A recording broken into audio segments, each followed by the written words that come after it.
sebenarnya mobil klasik itu lebih sustainable daripada mobil listrik.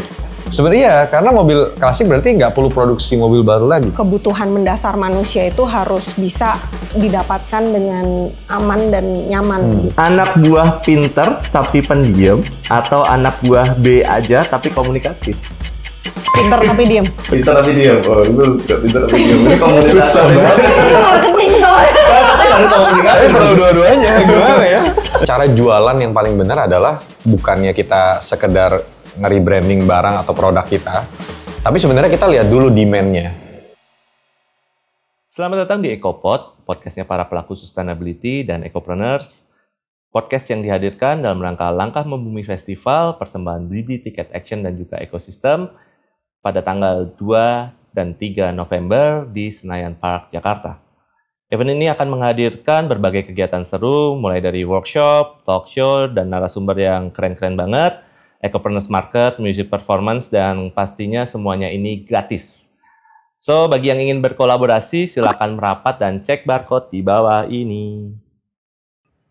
Jadi di episode kedua Langkah Membumi EcoPod kali ini, kita kedatangan dua tamu yang luar biasa banget. Terima kasih udah hadir di sini. Ada Bu Lisa Widodo dan juga Pak Gary Undarsa. Thank you banget Bu Lisa, Pak Gary. Gimana kabarnya? Baik, Mas Pandu. Thank you udah diundang. Iya. Pak Gary gimana kabarnya? Udah pasti selalu baik. Selalu baik ya, di tengah semua kesibukan. Thank you so much for coming to this show di Langkah Membumi EcoPod kali ini. Namun sebelum kita tanya jawab dan ngobrol lebih lanjut, aku mau memperkenalkan Bu Lisa dan Pak Gary. Walaupun bisa di searching di Google juga ya teman-teman. Tapi di sini Bu Lisa ini dulu mengambil Bachelor of Science cum laude Ibu ya di Mechanical Engineering di the University of Texas Austin, ambil master juga ya di Mechanical Engineering University of Texas, Product Management Executive Program di University of California Berkeley, dan lanjut ke profesional ya, mulai di Citi sebagai Process Re-Engineering, Business Development E-Commerce di PT Jarum, hingga akhirnya jadi CEO dan co-founder di Blibli. Udah 14 tahun 9 bulan. Iya ya. Luar biasa ya. Lumayan. Awet ya, awet. Awet ya, berarti ini menandakan loyal ya Bu ya, dan sangat ownership-nya luar biasa sekali Bu Lisa, dan dapat achievement ya Most Powerful Women in Indonesia by Fortune Indonesia 2023. Boleh tepuk tangan. Selanjutnya Pak Gary Undarsa, co-founder and CMO dari Tiket.com, ambil BBA Joint Major in Computing Science and Business Administration Simon Fraser University. Benar Pak? Lalu di profesionalnya ada di IT Specialist IBM di Kanada, lalu Director of Business Development PT Pace Solusindo, benar? Dan akhirnya menjadi co-founder and chief marketing officer di Tiket.com 13 tahun 4 bulan. Saingan ini kayaknya ya. Dan terakhir mendapatkan achievement Fortune Indonesia 40 Under 40 2023. Luar biasa Pak Gary. Nggak se-most powerful woman. Soalnya saya udah lebih dari 40 tahun. Jadi masuk 40 ini powerful ya Bu ya. Oh ya, udah lebih dari 40 kok. Nggak kelihatan ya Pak Gary ya? Nggak kelihatan. Bisa sepakat di situ. Nggak kelihatan. Nah, melihat pengalaman tadi, Pak Gary dan juga Bu Lisa ini sama-sama pernah mencicipi tinggal di luar negeri, di US ya. Nah, dari yang dilihat di US dan juga di Indonesia, boleh diceritakan dong Bu Lisa dan Pak Gary, any concern atau awareness tentang isu sustainability atau lingkungan nggak yang berbeda gitu di US sama di Indonesia? Bu Lisa dulu deh, baru ke... Oh, aku. Mungkin kalau ngelihat dari zamannya aku tinggal di sana tuh sekitar tahun 97 sampai 2006 ya. Awareness-nya kalau dibandingin waktu pertama kali pulang Indonesia di tahun itu sih memang berbeda ya. Jadi di sana memang terlihat bahwa care terhadap environment, terutama di generasi muda atau di anak-anak kuliahan gitu ya. Jadi mereka tuh lebih aware sih dibandingin zaman saya baru balik ya. Tapi kalau dilihat hari ini, saya merasa even di Indonesia pun juga awareness-nya, terutama mungkin di Jakarta ya, yang cukup kentara pun juga banyak beradopsi ke arah sana ya. Kayak misalnya contohnya aja, sekarang kalau lagi belanja offline gitu ya, udah nggak bisa lagi pakai kantong plastik gitu ya. Jadi adopsi itu udah mulai terlihat juga sih di sisi keseharian kita. Cuman mungkin yang berbeda lebih ke iklim ya, karena kalau di sana tuh kan kayaknya mesin cuci nggak jalan tiap hari sih. Kalau di Indonesia kayaknya jalan setiap hari. Cuci terus ya di sini. Kayaknya itu ya, maksudnya ada sedikit masih ada gap lah dari perbedaan lifestyle. Tapi sudah mulai catch up ya mungkin ya ke sini, at least di Jakarta ya sudah ada mulai perubahan. Kalau dari Pak Gary sendiri melihatnya any differences? Pasti memang benar sih, kalau misalnya di zaman waktu itu pas saya masih di sana itu tahun 2000-an, udah pasti yang paling beda adalah masalah recycle dan non recycle. Oke. Jadi kalau misalnya dan menurut saya itu quite big ya, karena sistematis. Jadi kalau misalnya di sana tuh kan semua dari dari kita dari di rumah pun itu udah dibedain antara yang bisa di recycle sama yang non recyclable, dan juga ada insentifnya juga dari pemerintah.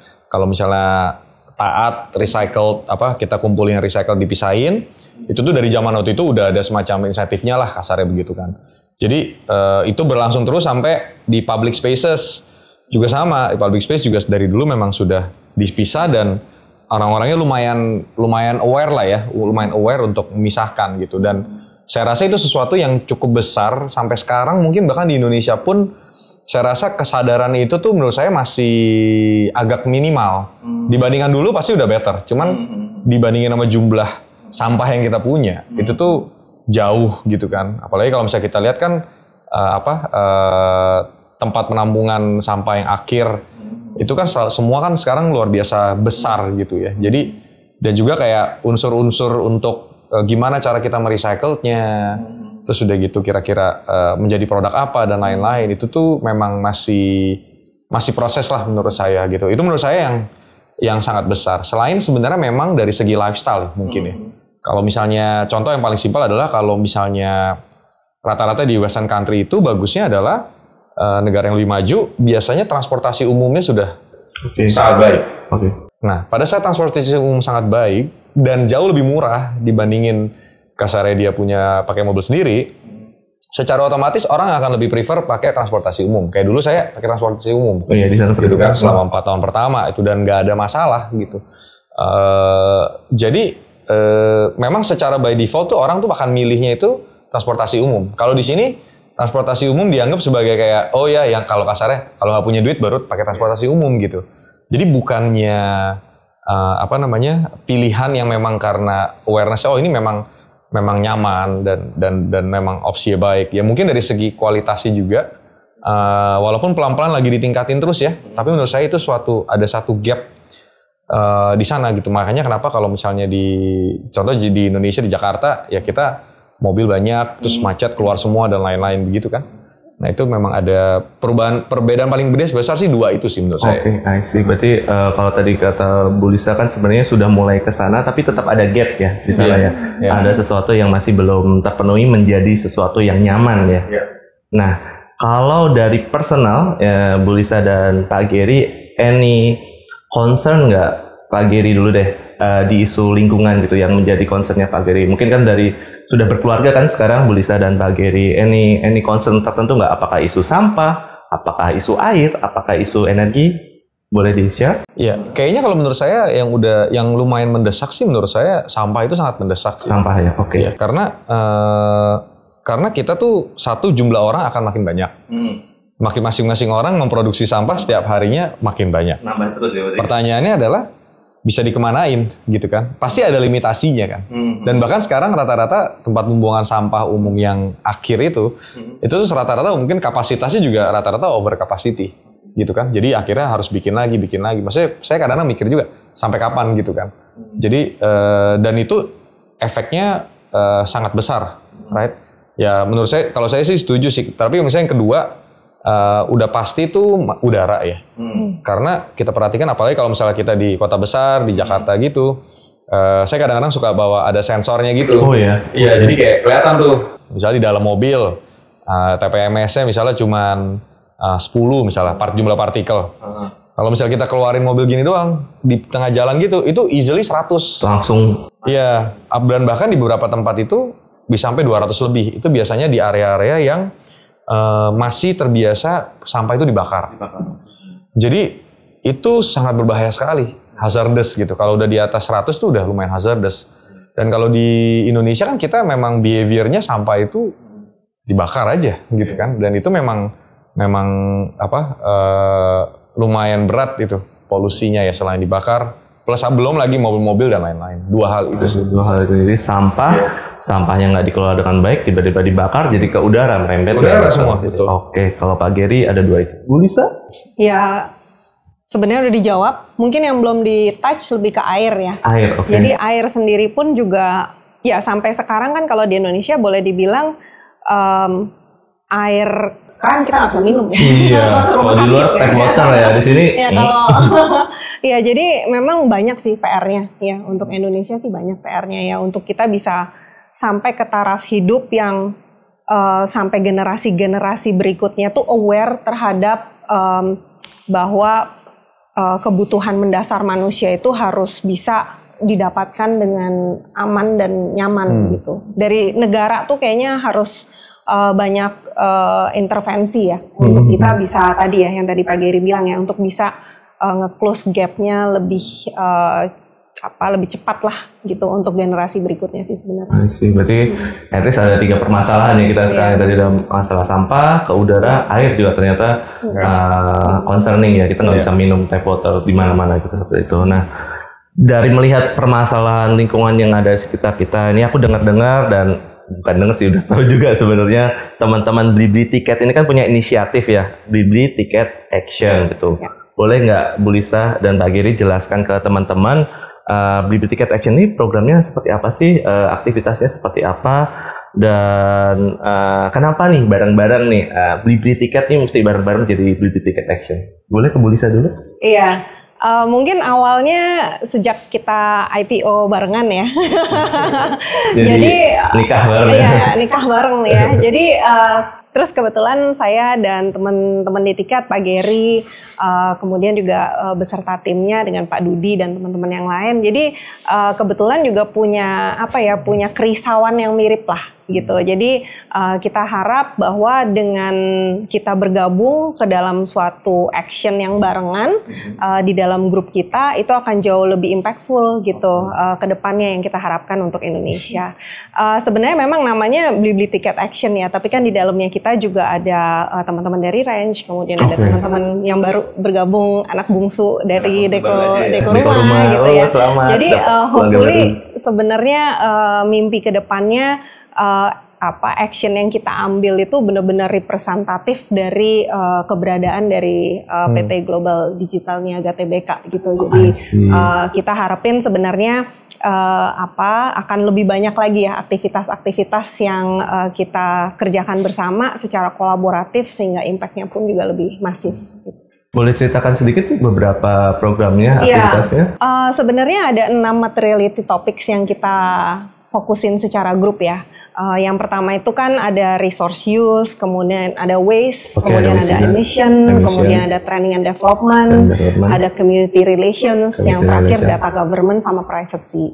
Jadi dari 6 materiality topik ini sebenarnya kita turun-turunin. Kalau contoh misalnya di Blibli kira-kira bisa addressing apa nih gitu. Nah salah satunya nih misalnya untuk handle kita punya waste, kita bikin yang namanya take back program. Jadi dari take back program ini kita kumpulin packaging material yang lama yang dari bekas customer, kita hargain 10 kemasan itu 1 benih pohon. Nah itu juga bisa tackle emission-nya di situ. Jadi it's a combination between waste sama emission juga. Kemudian bisa juga dari material packaging yang kita pakai itu juga FSC certified. Jadi di situ juga resource use-nya kita juga carefully pikirin gitu. Jadi apakah itu dari responsible forestry atau enggak. Kemudian kalau dari sisi internal tim kita juga ada komunitas namanya collaboration. Jadi di situ kita banyak melakukan brainstorming bersama dengan range, tiket dan juga teman-teman dari Deko Rumah, di mana kira-kira ada aktivitas apa lagi yang kita bisa kolaborasikan bareng ya, sehingga bisa membuat impact lebih gitu. Jadi itu mereka teman-teman itu komunitasnya bertemu sebulan sekali, kita kadang-kadang panggil pembicara, kemudian sharing aktivitas apa yang kita bisa buat impact bareng-bareng. Oke, luar biasa banget ya Bu. Ada 6 materiality tadi dan juga kenapa bareng-bareng ya supaya impact-nya lebih besar ya bareng-bareng. Nah, kalau dari Pak Gary sendiri gimana melihat kolaborasi ini yang dijalankan? Udah berapa lama ini Bu? Berarti BB Ticket Action? 2022. 2022. Jalan 2 tahun ya. Pak Gary melihatnya seperti apa kolaborasinya ini? Menyenangkan, lebih impactful atau gimana sih? Kalau misalnya menurut saya udah pasti gini, jadi kan semua orang pasti pengen supaya kita melakukan sesuatu yang bisa sustainable for the greater good. Yes. Right? Tapi yang kita harus tahu juga adalah kita nggak bisa melakukan itu sendirian. Karena pada saat kita melakukan sendirian itu impact-nya kecil. Right? Makanya kenapa kalau misalnya kita udah ngomong soal sustainability, itu tuh pada saat kita bisa membuat suatu kolaborasi, makanya kenapa collaboration gitu kan, beberapa pihak, itu tuh biasanya efeknya akan bisa termultiplikasi gitu ya. Dan juga dari segi cost dan lain-lain itu akan bisa jadi jauh lebih make sense gitu. Makanya kenapa menurut saya definitely I think it's a very good initiative yang I think everyone supports in the group.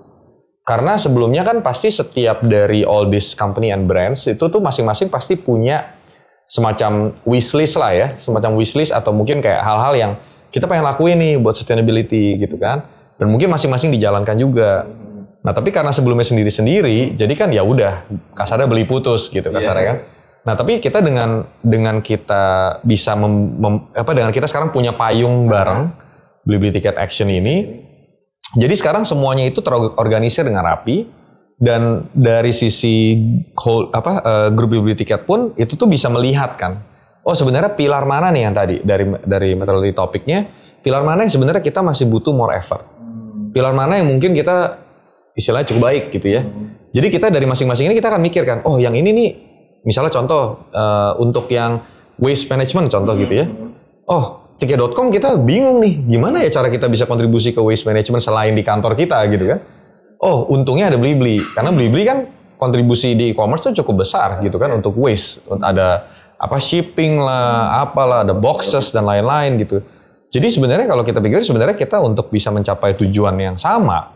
Tapi di sini kita bisa bagi-bagi tugas lah kasarnya gitu. Jadi dan bisa integrated juga gitu. Jadi kita menurut saya tuh bagi-bagi tugas itu menurut saya sesuatu yang sangat powerful sih. Dan jadi masing-masing company kita punya scope-nya masing-masing, punya capability-nya masing-masing, dan kita bisa contribute di tempat kita masing-masing gitu. Kalau misalnya mungkin tadi saya tambahin dikit, misalnya contoh, misalnya di tiket itu kita ngapain sih gitu kan? Yang kita realize sebenarnya satu hal itu yang adalah travel itu salah satu penyumbang emission yang sangat besar di dunia, benar. Ya, sekitar 11% sekarang untuk carbon emission. Dan menurut saya, wah ini gede banget gitu kan. Kira-kira kenapa sih reasonnya? Simple, karena pada saat orang travel, rata-rata mereka hanya mereka nggak berpikir sustainable, mereka pikirnya yang praktis aja. Jadi kayak misalnya orang nginep, ya udah, maksudnya kayak ya udah pakai seadanya, minuman mungkin terserah dia, sampah juga ya udah kan begitu. Belum lagi kayak barang-barang yang sekali pakai gitu kan, kebersihannya, perlu cleaning service dan lain-lain. Nah jadi ini tuh ya satu orang mungkin nggak apa-apa, tapi kalau misalnya kita kalikan dengan jumlah hotel yang ada di Indonesia dan seluruh dunia, kita kalikan lagi dengan let's say berapa puluh hari per tahun ya orang-orang travel, itu tuh menjadi sesuatu yang sangat besar. Namanya kenapa di tiket.com sendiri, karena kita sifatnya platform untuk booking akomodasi, salah satu ini kita. Jadi kita keluarin lah itu tiket green labeling gitu istilahnya kasarnya. Jadi kita bekerja sama dengan kita mengencourage properti partner kita, accommodation partner kita untuk untuk melakukan beberapa green initiative gitu, yang sebenarnya sifatnya salah satunya persis tadi yang 6 material topik tersebut itu semua kita minta harus ada nih di properti. Contoh waste managementnya lah, water gimana cara mereka handle water usage-nya, dan electricity dan lain-lain. Nah itu tuh kita minta mereka kalau misalnya mereka punya dan kita ngeliatnya oh ini bagus semua ada semua, nah kita bisa kasih mereka namanya tiket green label. Nah, itu kayak green label insentif juga ya? Yes, kita berikan insentifnya adalah kita berikan priority. Jadi kalau misalnya ada orang search, biasanya mereka mungkin lebih terlihat dan lain-lain gitu sih. Jadi biar dua sisi itu menjadi punya suatu insentif bareng lah ya kasarnya gitu ya. Dan ya karena kita platform, jadi kita berusaha untuk menjalankan apa yang ada di scope-nya kita. I see. Ini nyambung sama statementnya Pak Gary di awal tadi ya tentang insentif ya. Ternyata dari yang di US tadi ada insentifnya, ternyata dipraktekin di tiket ada insentif tiket green. Oke, tadi kan kita ngobrolin tentang integrated system ya, dan effortnya supaya nggak terlalu effortful gitu. Nah biasanya di isu sustainability ini kan orang melihatnya sebagai cost ya. Wah ini nambah nih, expense-nya lebih banyak nih, bayar waste management lebih tinggi nih dan lain sebagainya, dan lebih banyak effort yang dikeluarkan. Nah seberapa penting sih inisiatif sustainability ini dan seberapa esensial sih untuk bisnis proses dan juga untuk internal karyawan juga, tadi Bu Lisa sempat nyinggung juga gitu. Menurut Pak Giri dan Bu Lisa gimana? Bu Lisa dulu nih. Gimana? Costingnya ya? Iya, kan orang biasa mikirnya nih kalau ngelakuin inisiatif kayak Bu Lisa dan Pak Giri tadi kan ada 6 materiality, udah mikirin, cost-nya keluar lagi dan lain sebagainya. Nah itu sebenarnya seberapa penting sih untuk mulai masuk ke bisnis proses dan juga internal, dan ada dampak positifnya nggak sih sebenarnya? Sebenarnya sih kalau di Blibli ya, ini aku ngomong dari skalanya Blibli. Jadi kalau di Blibli kita mulai tuh dengan awareness. Jadi pertama udah pasti ada measurement-nya. How do you measure 6 materi topik ini? How do you measure kalau itu di-relate ke bisnis proses yang ada di kita? Jadi pertama awareness dulu. Nah dari situ once the awareness is there, the transparency of the data itu kita expose ke teman-teman semua gitu. Nah yang ketiga, habis kita expose transparansi, yang ketiga adalah kita ngajak teman-teman untuk melakukan actually proses improvement. Jadi melalui di kita nih di Blibli, kita ada inisiatif namanya Kaizen. Jadi Kaizennya kita dari Jepang. Jadi dari inisiatif Kaizen ini kita nggak cuma measure cost saving, tapi kita juga measure ESG impact. Gitu. Jadi berapa banyak emission yang kamu bisa save dengan misalnya kamu melakukan improvement di Kaizen ini, gitu. Jadi karbonnya berapa yang bisa ke save, gitu. Jadi hal yang seperti ini kita lakukan di internal Blibli. Jadi kalau dibilang apakah ada sesuatu itu bisa harus selalu lebih mahal kalau when it comes to sustainability, enggak juga. Karena saving juga ternyata. Bisa saving gitu. Jadi mindsetnya instead of spending, kita ngelihatnya mindsetnya lebih ke how much saving yang kamu bisa aktualisasikan dengan berpikir secara ESG minded gitu. Jadi itu sih yang kita terapkan di Blibli. Jadi yang nggak kelihatan malah ini jadi creating value ya. Jadi creating value. Iya. Kalau ke internal gimana Bu, ke karyawan gitu? Itu justru itu inisiatif-inisiatif yang ke karyawan. Nah kalau misalnya yang inisiatif ke eksternal, biasanya sih kita ngelihatnya bisa nggak kalau hal yang sama dengan budget yang sama, tapi kalau dengan ESG minded bisa dilakukan nggak? Gitu. Contoh nih misalnya barusan ini kita ada green delivery sama partner kita Grab. Jadi Grab tuh kan punya banyak EV vehicle. Ternyata harganya pengiriman pakai EV maupun non EV sama aja di Grab. I see. Nah tentunya kalau di Blibli, loh kalau sama aja. Kenapa ada khusus kenapa nggak kita buat customer kita aware bahwa kalau pengiriman menggunakan EV itu bisa dipilih loh gitu. Jadi secara conscious awareness-nya kita build ke arah customer juga gitu. Jadi nggak cuma internal tapi juga kita build consciously ke eksternal. Jadi sekarang kalau misalnya pengiriman di Blibli ada pilihan tuh green delivery gitu. Jadi pilih aja yang itu ya Bu, karena biayanya gitu, sama kok ya. I see. Thank you Bu Lisa. Kalau dari Pak Gary gimana melihatnya? Ya, kalau misalnya dari sisi saya sih setuju, in general tuh orang tuh memang pasti berpikirnya additional cost. Tapi sebenarnya kalau misalnya kita, makanya kenapa kalau saya tadi again gitu baik lagi, misalnya kayak contoh ke partner kita arahkannya lebih ke arah kayak, oh you know what, Justru sebenarnya dengan Anda melakukan green initiatives ini, dan sebenarnya rata-rata itu sudah ada banyak yang sudah diregulasikan sama pemerintah juga. Nah, kalau sebelumnya kan mereka menjalankan itu semuanya ya udah additional cost aja nih, karena sekedar mereka harus jalanin, dipaksa. Tapi kalau justru malah kita angle-nya kita malah berusaha untuk justru kalau misalnya kalian udah jalanin, kasih tahu ke kita juga dan kita bantu gimana caranya supaya kita bisa promote properti-properti tersebut sebenarnya gitu loh. Jadi kan dengan kita mempromosikan lebih, kita berikan promosi lebih, kita berikan kayak exposure lebih, secara otomatis harapannya adalah mereka punya transaction, mereka punya income dari segi revenue-nya akan naik. Gitu loh. Jadi sebenarnya angle-nya adalah gimana caranya bisa mengutilize sustainability items ini, instead of menjadi beban, tapi menjadi opportunity untuk additional revenue sebenarnya, gitu. Jadi kita arahin sebenarnya ke sana sih beberapa program kita.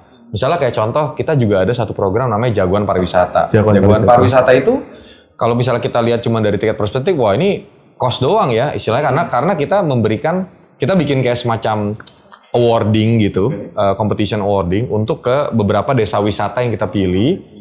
Karena di dalam situ mereka ada banyak UMKM termasuk properti, mereka ada traction, ada apa segala dan lain-lain. Dan di situ kita kayak arahin mereka, ini gimana cara supaya mereka bisa sustainable dan mereka bisa menjadi bisnis model yang bagus. Gitu loh. Jadi kita siapin mentor dan lain-lain, dan kita kalau misalnya yang menang, mereka dapat prize juga dari kita, gitu kan? Prize money lagi gitu ya. Nah, seolah cost, tapi sebenarnya betul effort. Tapi sebenarnya ada beberapa hal yang sebenarnya kita lihat kenapa ini bagus.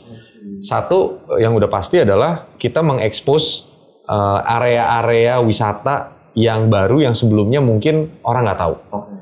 Jadi artinya adalah ada kemungkinan area-area ini bisa menjadi lebih maju, dan bahkan on top of that, karena kita sudah dekat dengan para pelaku bisnis yang ada di sana, pelaku bisnis wisata yang di sana. Mereka itu rata-rata semua jualnya juga di tiket.com, gitu kan. Jadi kita dapat additional revenue juga dari mereka, gitu. Dan sebenarnya bukan cuma gitu doang, tapi kita bekerja sama dengan Kemenparekraf in this case. Berarti artinya dari segi Kemenparekraf sendiri juga meng-acknowledge nih, gitu kan, meng-acknowledge, dan kita juga bisa memberitakan ini menjadi suatu exposure juga kepada customer kita, gitu. Jadi ada marketing value-nya sebenarnya di sana. Jadi bukan cuma sebagai cost, tapi ternyata ada marketing value yang membuat kita berbeda dari kompetitor kita. Gitu sih. Jadi sebenarnya pertanyaannya adalah yang namanya kita keluar duit, semua pasti keluar duit, gitu kan. Kasarnya kita ke WC umumnya keluar duit. Gitu. Semuanya keluar duit. Jadi semua tuh keluar duit gitu. Cuman problemnya sekarang pertanyaan adalah kayak gimana caranya kita bisa meutilisasi dari cost ini, instead of cuma jadi cost doang, tapi pertanyaannya adalah what's next-nya gitu. Gimana caranya kita bisa membuat ini menjadi meng-offset dengan additional revenue, atau mungkin meng-offset dengan marketing value-nya, gitu kan? Atau meng-offset dengan exposure dan lain-lain gitu loh. Jadi gimana caranya menstrategikannya jadi opportunity? Jadi opportunity, benar banget. Iya. I see. Oke, kalau tadi udah mendengarkan tentang inisiatif yang dilakukan secara internal juga eksternal dan luar biasa sekali. Nah, next kan ini kita ada podcast kan sebenarnya juga dalam rangka Langkah Membumi Festival nih. Nah, tahun lalu kan kita sudah bekerja bersama juga. Bu Lisa boleh dong diceritakan tentang apa yang kita sudah lakukan bersama tahun lalu di Langkah Membumi Festival, dan mungkin apa nih yang paling berkesan dari tahun lalu? Oh, berkesan banget. Iya. Soalnya kerja sama ekosistem. Bisa aja. Well, tahun lalu kita ngelakuinnya 2 hari. Di kuartal 4 ya. Terus juga kenapa berkesan? Karena itu menurut aku event pertama yang ada di Indonesia, di mana baik itu dari government maupun dari pelaku industri maupun dari kalangan ecopreneurs maupun dari customer atau pengunjung yang datang, di mana mereka bisa melihat bahwa movement dari sustainability effort yang ada di Indonesia itu seperti apa. Jadi ada banyak diskusi gitu ya, baik antara kita para pelaku bisnis ya, Blibli dalam hal ini, teman-teman dari ekosistem, dari ecopreneurs gitu ya, startup muda yang bergerak di bidang sustainability. Kemudian mereka juga punya kesempatan untuk men-showcase produk-produk mereka atau solusi-solusi yang mereka sudah pikirkan gitu ya dalam skala startup gitu ya. Kemudian juga dari pemerintahan pun juga turut hadir dan juga berdiskusi gitu. Kira-kira langkah-langkah ke depannya akan kita bawa kemana gitu ya, baik dari masing-masing pot yang ada gitu ya, kita mau bersama-sama mau mengarah kemana. Jadi aku ngelihat banget dan berasa banget sebenarnya tahun kemarin positif vibe-nya, baik dari semua pemangku kepentingan gitu. Jadi aku berharap tahun ini pun juga akan ada dan skalanya juga akan lebih besar, di mana juga makin banyak pelaku bisnis, mungkin aku di sisi bisnis ya, makin banyak pelaku bisnis yang juga care terhadap movement ini, di mana mereka juga bisa berkolaborasi lebih ketat lagi gitu sesama kita, karena kayak tadi Gary juga bilang ya, kalau semakin banyak teman-teman berkolaborasi barengan akan semakin impactful gitu untuk tadi menutup gap yang panjang ya, menutup gap yang panjang gitu di Indonesia. I see. Aku ngutip biasanya Bu Lisa kan bercerita tentang melting pot nih. Visinya kan ke arah melting pot. Kenapa sih Bu pakai kata-kata melting pot itu kalau boleh tahu? Karena backgroundnya tuh dari berbeda-beda gitu, macam-macam tadi. Kebayang kan aku hobi makan ya. Oh gitu. Campur-campur semuanya. Campur-campur tapi gimana jadi masakan yang lezat gitu. Jadi harus ada strategi khususnya, nggak bisa asal campur juga ya. Nggak bisa. Jadi langkah membumi ini diharapkan menjadi satu melting pot yang campur-campur tapi jadinya nanti sustainable dan impactful. Luar biasa sekali. Dan membahagiakan banyak orang. Yes. Pak Gary, tahun lalu kan juga ada ya di Langkah Membu Festival. Tahun ini ada yang mau dibawa nggak di Langkah Membu Festival dari Tiket Green atau inisiatif lainnya kira-kira? Satu sih yang udah pasti saya rasa kalau untuk Langkah Membu Festival itu yang udah pasti saya dengar katanya itu size-nya makin gede katanya. Reasonnya kenapa makin gede? Oh karena tahun lalu sukses, jadi ternyata partner-partner kita secara grup di Blibli Tiket itu tuh mereka pada notice dan mereka banyak yang pengen banget berpartisipasi. Jadi kita ya untuk men-showcase lebih banyak lagi, kita juga encourage mereka untuk join juga. Jadi kita mungkin akan lebih besar tuh, gitu kan. Nah tapi yang kedua, kira-kira gimana caranya ya? Nah, makanya kita juga lagi berpikir tuh. Salah satunya adalah definitely kita akan membawa partner-partner kita yang memang yang kasarnya turut serta dan memang sangat mensupport sustainability issue ini gitu. Nah itu untuk partner-partner yang mereka punya poin lebih lah ya untuk di sustainability, itu akan kita showcase. Plus mereka punya kesempatan untuk kayak memberikan exposure apa yang mereka lakukan di selama ini gitu terhadap publik gitu. Jadi betul, dan itu menurut saya sangat penting karena selama ini hal-hal yang dilakukan sama banyak bisnis partner-partner kita dan lain-lain itu tuh mungkin sangat bagus banget, tapi masalahnya kalau misalnya nggak terekspos, nggak ada apresiasinya, biasanya akhirnya akan sebentar. Jadi nggak sustainable secara waktu gitu loh. Makanya kenapa kita kayak misalnya contoh nih kemarin itu kita ketemu sama ownernya salah satu chain group di Indonesia, salah satu basically yang terbesar secara jumlah hotel, itu dia bilang selama ini sebenarnya kita sudah melakukan sustainability effort itu sudah bertahun-tahun gitu kan, karena dia kan harus bangun hotelnya dia harus planning, harus dengan kayak banyak macam-macam lah, ada water treatment dan mahal gitu kan.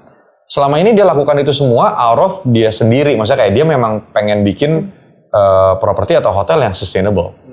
Tapi karena nggak ada apresiasi dan cost-nya lebih ini dan nggak ada exposure, dia jadi bimbang juga gitu kan, kadang-kadang apa untungnya gitu. Gimana apa untungnya. Nah tapi dengan contoh nih sekarang kan terekspos Tiket Green dan lain-lain gitu kan, jadi dia menjadi ini ternyata ini menjadi sesuatu yang positif buat dia juga. Namanya kenapa hal seperti itu kita rencananya kita akan bikin showcase juga biar orang tuh tahu ternyata effort untuk contoh in our case kan travel di industri wisata tuh sebenarnya seberapa besar nih efeknya gitu kan. Dan juga mungkin kita akan ajak beberapa partner-partner juga yang mereka effort apa yang mereka sudah lakukan biar terlihat gitu dan juga terekspos, dan mungkin bahkan menjadi suatu inspirasi buat para pengunjung juga sih. Dan teman-teman yang actually contribute di sana. Ya. Jadi penasaran sih ada siapa yang ada. awareness-nya ya. Awareness-nya gitu. Bahkan awareness-nya yang sudah dicontohkan langsung ya, Bu Lisa dan Pak Giri. Jadi bisa jadi contoh yang lainnya juga. Betul. Ya. Sih. Oke. Selain pertanyaan dari saya, sepertinya pertanyaan saya sudah cukup menuju akhir. Ada beberapa pertanyaan nih Bu Lisa, Pak Giri dari sosial media. Jadi kita kemarin bikin posting di Instagram, terus sebenarnya ada beberapa, cuman kayaknya karena waktu aku akan ambil 2 aja, sudah ada di layar, tapi aku akan bacakan dulu. Mungkin yang pertama untuk Bu Lisa dulu, baru nanti ke Pak Giri. Jadi yang aku bacakan yang nomor 2 itu dari @anindiapyo. Bagaimana, ini mungkin ke Bu Lisa ya, bagaimana cara mengedukasi pengguna platform dengan adanya shifting atau edit value yang ramah lingkungan? Iya. Halo, Anindya Pio. Thank you buat pertanyaannya. Kalau di Blibli, kita ada search bar yang teman-teman Blibli bisa ketik Blibli Ticket Action gitu ya. Nah, itu akan mengarah ke arah rumah kita, Eco Hub ya kita sebutnya. Jadi di mana di situ adalah rumah di platform Blibli yang menunjukkan bahwa barang-barang apa aja sih yang contohnya yang bisa dibeli tapi ramah lingkungan, brand-brand apa aja sih yang care terhadap ESG topik gitu ya. Jadi di situ pun bisa di search barang-barangnya, baik itu dari lokal maupun dari international brand juga ada both. Kemudian yang menarik juga, karena ini sifatnya sustainability, kalau di platform kita juga ada feature namanya trade-in. Jadi kalau misalnya trade-in itu kan artinya barang lamanya nggak dihargai. Selain dihargai, juga nggak makan tempat di rumah, gitu ya. Itu kan penting ya. HP lamanya di pojokan ada 3 gitu, nggak kepake. Aduh, mending 3, orang 10. Banyak banget itu. Konten HP itu, Bu. Jadi dengan adanya fitur trade-in ini, teman-teman juga bisa leverage gitu ya, karena ya jadi lebih simple living aja. Jadi nggak terbanyakan clutter di rumah. Teman-teman tetap bisa dapat produk yang terbaru yang ada di market, tapi yang lama pun juga nggak sibuk di gudang gitu ya, nggak diem aja di gudang. Nah di Blibli itu kalau untuk trade-innya tuh nggak cuman handphone aja, jadi ada bisa barang-barang elektronik juga bisa, kemudian kasur aja bisa. Gitu. Bisa Bu. Kalau pindah kosan ya teman-teman ya, bisa trade-in. Jadi barang-barang elektronik, segala macam barang elektronik bisa, barang-barang home and living beberapa juga bisa. Jadi dicoba dilihat di Eco Hub kita, dan tentunya pengiriman pakai green delivery juga always available di situ. Always available. Jangan lupa balikin kemasannya, nanti bisa dapat 1 benih pohon dan juga dapat setiap 10 kemasan dapat 1000 poin Blibli Ticket Reward yang bisa di-redeem di tiket.com juga gitu. Nih, traveling dari hasil reward kan? Bener, traveling dari hasil sampah bisa tuh. Luar biasa. Jadi teman-teman daripada kalau pindah kosan atau pindah tempat tinggal daripada dibawa kan susah. Trade-in aja biar. Barang rusak pun aja bisa di trade-in. Luar biasa, semuanya bisa. Daripada buang di sampah kan nggak jelas. Kalau misalnya ditukar di platform kita, tentunya caranya kita menghandle barang rusak tersebut juga kita kerjasama dengan beberapa partner yang untuk memastikan bahwa pembuangannya lebih bertanggung jawab. I see, luar biasa. Thank you banget Bu Lisa, jawabannya ke Anindya Pyo. Kita geser ke Pak Giri, ini kayaknya dipilih yang terakhir. Ada @_Afrian. Kebanyakan produk dan jasa di bidang eco-friendly lebih banyak menguras kantong daripada produk dan jasa non-eco-friendly. Ini kayak yang tadi nih. Apakah ada strategi khusus untuk memasarkan barang atau jasa di bidang eco-friendly agar orang tertarik untuk membeli dan menggunakannya? Kayak tiket green tadi ya? Atau ada yang lainnya lagi? Yes, ini sebenarnya menarik, tapi mungkin ini perspektif saya pribadi ya. Jadi menurut saya sebenarnya kan gini, cara marketing, cara jualan yang paling benar adalah bukannya kita sekedar nge-rebranding barang atau produk kita, tapi sebenarnya kita lihat dulu demand-nya, lihat dulu sebenarnya kebutuhannya ada nggak, gitu kan? Makanya kenapa kalau misalnya ini contoh aja gitu ya, misalnya kita ngomong soal sehat, semua orang pengen sehat, tapi kalau orang dengar makanan sehat, takut, gak ada yang mau. Kenapa? Karena orang mikirnya kayak nggak enak, mahal apa gitu kan. Bener. Tapi kalau misalnya kita bilang ya, yang ini adalah pilihan yang lebih sehat. Contoh aja ya. Orang langsung lebih tertarik. Oh, saya mendingan pilih yang ini karena lebih sehat. Gitu loh. Nah makanya kenapa mungkin caranya adalah menurut saya, misalnya kita ngomong soal eco-friendly, sesuatu yang lebih sustainable, right? Menurut saya kata-kata eco-friendly itu bagus. Instead of kita bilang kayak, wah ini super, istilahnya barang daur ulang 100% gitu ya. Oke, bagus gitu kan. Tapi mungkin orang punya, kita lihat juga demand-nya. Sebenarnya apakah orang peduli kalau misalnya itu daur ulang 100%?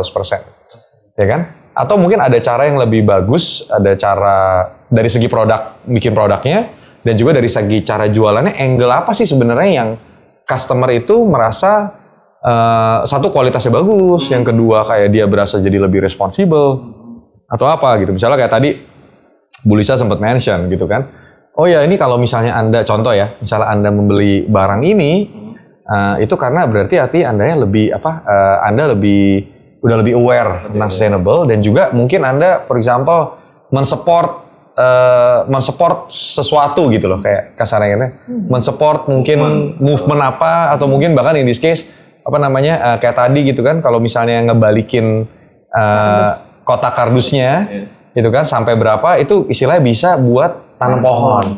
Itu kan actually kan giving kayak more value, istilahnya kayak orang tuh menjadi lebih kayak, oh actually ini ternyata saya memilih ini, ternyata ada impact yang benar nih, yang langsung gitu kan. Jadi kasarnya kayak menurut saya ada banyak cara sih untuk bikin itu menjadi sesuatu yang menarik. Dan menurut saya gini, kalau zaman sekarang tuh agak berbeda karena Gen Z itu by survey juga very clear, mereka itu sangat peduli tentang istilahnya kalau disuruh pilih barangnya sama, kualitasnya sama, yang satu ini lebih sustainably sourced, kasarnya, atau lebih eco-friendly, in general orang akan milih yang eco-friendly, right? Selama produk quality-nya sama, harganya mungkin mirip-mirip gitu ya. Jadi dia akan, karena mereka sudah melihatnya ini mereka mau lebih responsible gitu kan. Jadi I think the angle of eco-friendly produk itu nggak laku atau gimana, menurut saya ada banyak cara untuk untuk mencapai tujuannya. Tapi instead of kita fokusnya di seolah-olah kita bilang yang mengenai eco-friendly terus, tapi yang kita harus jual adalah seberapa bagus produk itu.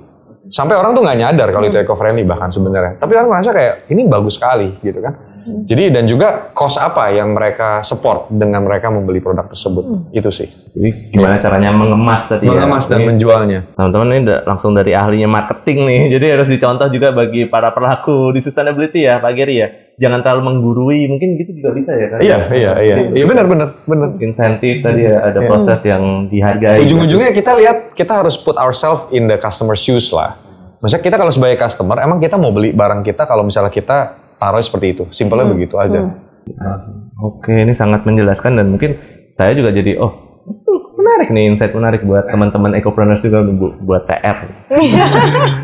Nah, kita kayaknya sudah habis pertanyaan di sosial media. Nih ada sedikit games kecil-kecilan tapi jawab cepat aja. Jadi Pak Gary sama Bu Lisa langsung jawab cepat, nggak perlu mikir karena nggak akan saya follow up questions. Biar teman-teman aja yang nanya nanti di kolom komen. Siap. Pak Gary dulu ya? Enggak, bareng. Oh, bareng. Bareng dong ya. Oke. Siap. Bubur diaduk atau tidak diaduk? Dua-duanya. Diaduk. Dua-duanya. Iya kan bisa separuh-separuh gitu kan. Mau masukin ke mulut diaduk, rasanya enggak gitu. Kita nggak berantem gitu. Jadi kita jangan makan bubur bareng ya. Mie goreng atau mie rebus? Mie rebus. Shit, goreng. Dia dua-duanya juga. Iya. Setengah-setengah juga dia bikinnya nanti. Kalau pesan campur. Ini bun nggak? Kalau bun kan. Mie goreng habis itu direbus. Mungkin gitu ya. Mie Bangladesh. Mie Bangladesh. Goreng rebus iya. Mie cemek-cemek. Kalau ini harusnya nggak beda ya. Belanja online atau belanja offline? Online dong ya.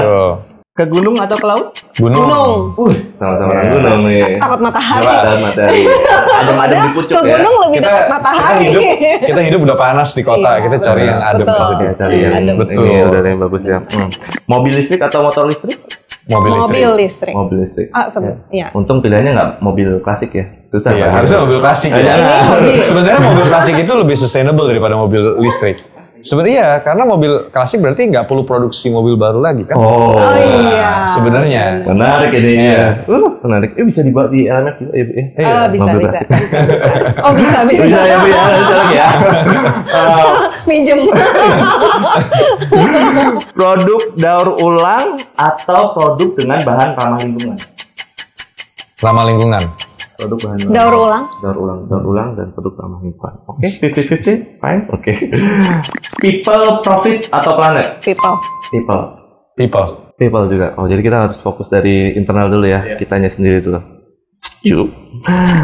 Anak buah pinter tapi pendiam atau anak buah B aja tapi komunikatif? Pinter tapi diem. Pinter tapi diam. Oh, itu gak pinter tapi diam. Ini komunikasi banget. Marketing soalnya. Harus komunikasi. Perlu dua-duanya gimana ya? Harus ada dua-duanya sih.